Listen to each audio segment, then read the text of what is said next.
Hello, my name is Joshua Yale, and I'm here with WandaVision director Matt Shakman. And given that episode 8 finally showed us the origins of the Scarlet Witch, we're going to go through the big moments and have Matt break them down and share some inside and behind the scenes trivia. So, Matt, are you ready?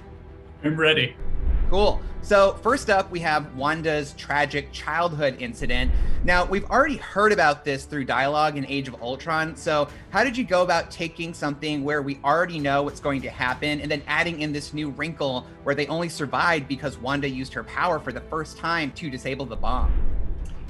Yeah, that scene is so important because we get a glimpse into their family life. This episode is all about love and it's all about loss. And we get to see Wanda with her parents. We get to see Pietro as a youngster. We see that they bond over television. We see that Wanda has learned English from American sitcoms, and that her father is a bootlegger who is trying to sell those DVDs and not having not a lot of good luck. So it's a very important scene for the beginning because it's explaining why sitcoms, why that is the place that Wanda takes solace, and we see that throughout the episode. And it's also where we get a sense that Wanda has powers already before she's met the Mind Stone, that, as Agatha calls her, it's a baby witch obsessed with sitcoms. Yeah. And next up, we have Wanda getting her powers from the Mind Stone, and we get another new wrinkle where Wanda has a vision of what looks like herself as the Scarlet Witch in her comic book accurate costume, which is so cool. So can you tell us, what is this strange vision all about? Like, what's going through her mind when she sees this?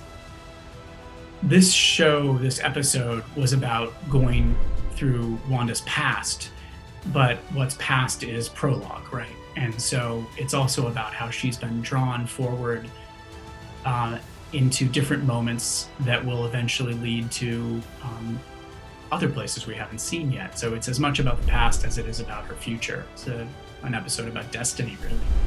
Moving right along, we have Vision consoling Wanda when she's in mourning. And this line he says to her has been heavily discussed online. Vision says, "But what is grief, if not love persevering?"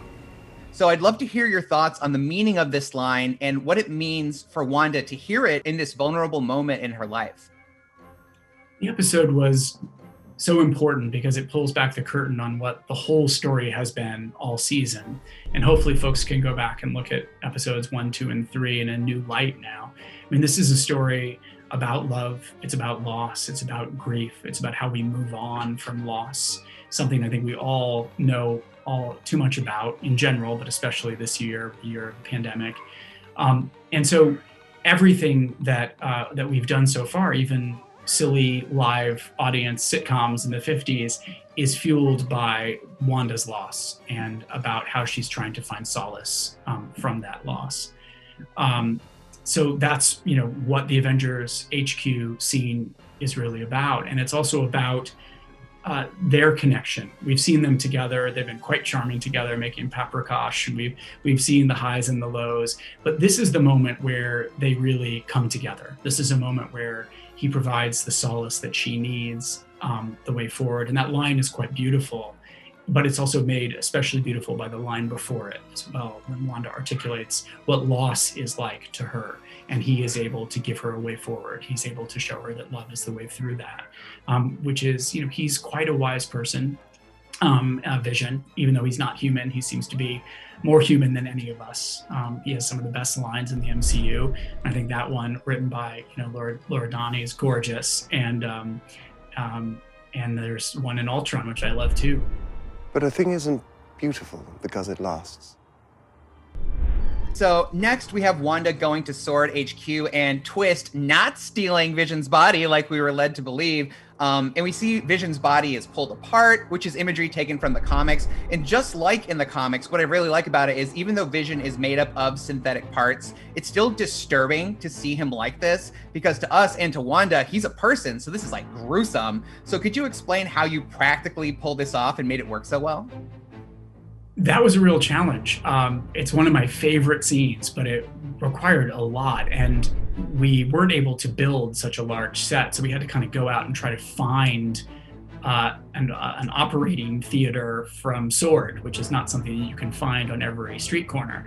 So we ended up going into a building that was an old hospital, I believe, that was owned by Emory University. And Mark Worthington he's our production designer, took this interior courtyard that was actually open to the sky and turned it into this incredible set.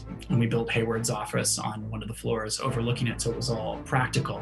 But it was, quite a challenge. We had to, have Wanda fly down and be with the pieces of Vision down below.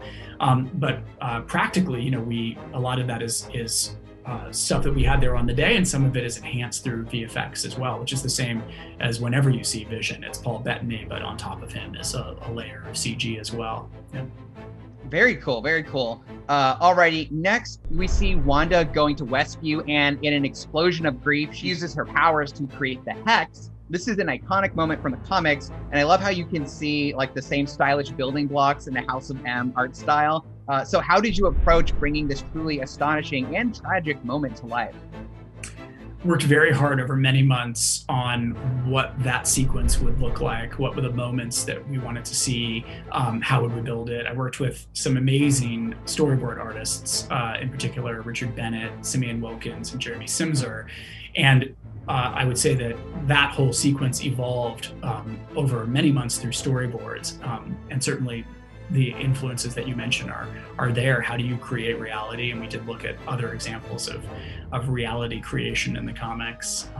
But mostly, again, it wanted to be rooted in the emotional story that was being told. This was the story of someone whose grief was so overwhelming that it was unlocking a new power inside of her. Very cool, very cool. And finally, it all comes down to Agatha at long last uttering the name Scarlet Witch.